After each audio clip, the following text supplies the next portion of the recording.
It became quite obvious that the new criminal was using technology to commit crimes. We always are playing catch up.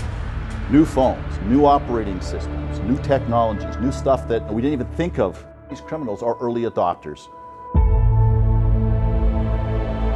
I really wanted to do something that I felt would give back to society.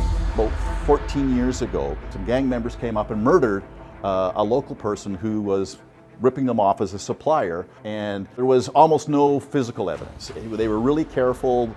Being a gang member, nobody wanted to testify against this person. They started looking at what could we do. So we told them, if you know the number of the cell phone they were using, we got some pretty smart students. We can write some code to go in there and map it.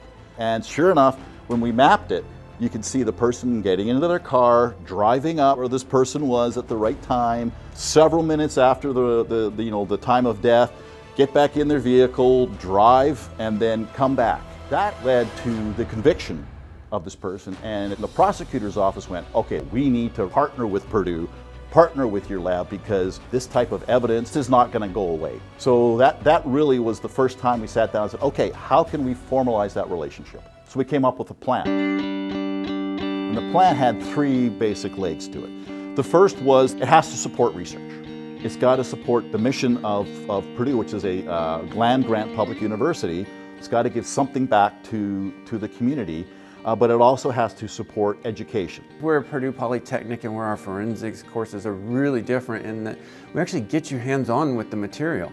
We actually have any devices that you might want. If you want a mobile kind of device that you need to do any sort of forensics investigation on, we don't just have the virtual version of that, we can actually give you a real device. So that really gives us a level up to really get in and understand the stuff and physically hands-on get in that lab and understand it. The collaborations that we have with various law enforcement professionals and industry allow us to provide very unique opportunities for our students within the classroom. For instance, we are able to use sort of real-world scenarios to show students what actual cases are going to look like. We're also able to create, through our partnerships and through our lasting partnerships, this sense of professional social responsibility. So students are not just concerned with what they're going to be doing from a technical perspective, but their role as a professional in the world. So understanding how what they're going to do is going to impact human beings. I want them to be able to defend and explain the results. And so I start from bits and bytes and work our way up through partitions, file systems, operating systems. How do these things actually work? It's connecting what they're learning in the classroom to what they might see in the real world. And when we have that understanding and use our forensic tools, we understand what the forensic tools are telling us and presenting to us. And we can validate what those tools are showing us, and then we can explain it and defend it in a courtroom. The other leg became operational support for anybody that needed our support. And we've worked on cases all over the world, and there's no charge for it. When we work these cases, we don't charge any money because that's part of that land grant mission. The Purdue Digital Forensics Lab partners with local law enforcement, national law enforcement, and various organizations within the justice system. The Purdue Digital Forensics Lab tackles a wide range of different challenges.